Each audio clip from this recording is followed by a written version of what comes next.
La diferencia entre un terrorista y un patriota es la diferencia entre la derrota y la victoria. La diferencia entre un terrorista y un patriota es el control de la prensa y del relato.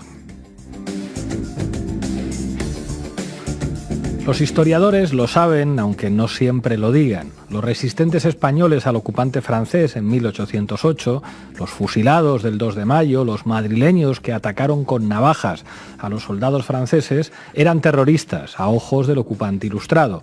Los hijos de la Revolución Francesa frente al vivan las cadenas de los españoles. Democracia contra integrismo religioso, como ahora en Oriente Próximo, ¿verdad? En aquella guerra de independencia, los españoles inventaron además la técnica militar terrorista por excelencia, la guerrilla. Bien podría decirse que los españoles somos las madres y los padres del terrorismo moderno, pero acabamos echando a los franceses, así que el 2 de mayo Ayuso nos volverá a recordar que Madrid es España por haber expulsado de la patria a Napoleón y a los afrancesados. Washington, Bolívar o San Martín pasaron a la historia como patriotas porque ganaron, del mismo modo que el héroe de los jacobinos negros de la Revolución haitiana, Toussaint Louverture, murió olvidado en una prisión francesa. Así es la historia, no busquen justicia en ella.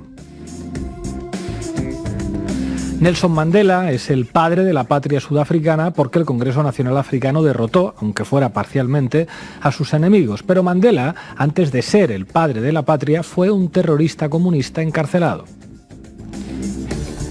La batalla de Argel de Gillo Pontecorvo fue prohibida en Francia durante años porque decía muchas verdades sobre la política, sobre el colonialismo, sobre el patriotismo y sobre el terrorismo. Dennos sus aviones y nosotros les daremos nuestros cestos.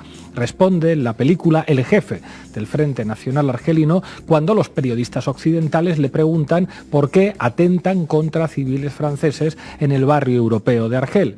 Detenido, torturado y ejecutado por los paracaidistas franceses, Ben Midi era un terrorista. Cuando Argelia fue por fin libre, Ben Midi se convirtió en otro padre de la patria.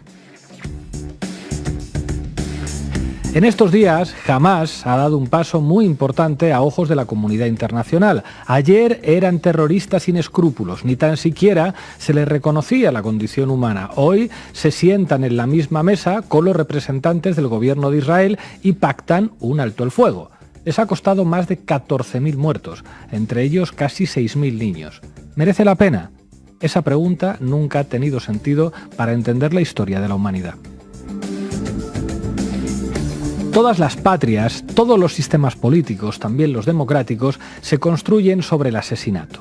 La gran victoria sobre el nazifascismo se construyó también con los bombardeos contra civiles en Dresde y con la humillación del orgullo racial de las mujeres alemanas al que apelaba el intelectual soviético y judío Ilya Ehrenburg, dirigiéndose a los soldados del Ejército Rojo que avanzaban hacia Berlín.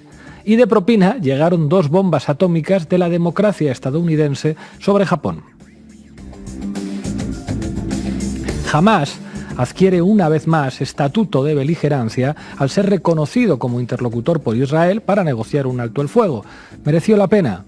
Una arcada humana que se horroriza cada vez que las redes sociales nos muestran cadáveres de niños nos dice que no, pero la historia de la humanidad, que en los últimos siglos es una historia de terroristas y de patriotas, nos recuerda que esa pregunta no tiene demasiado sentido para entender la historia y la política.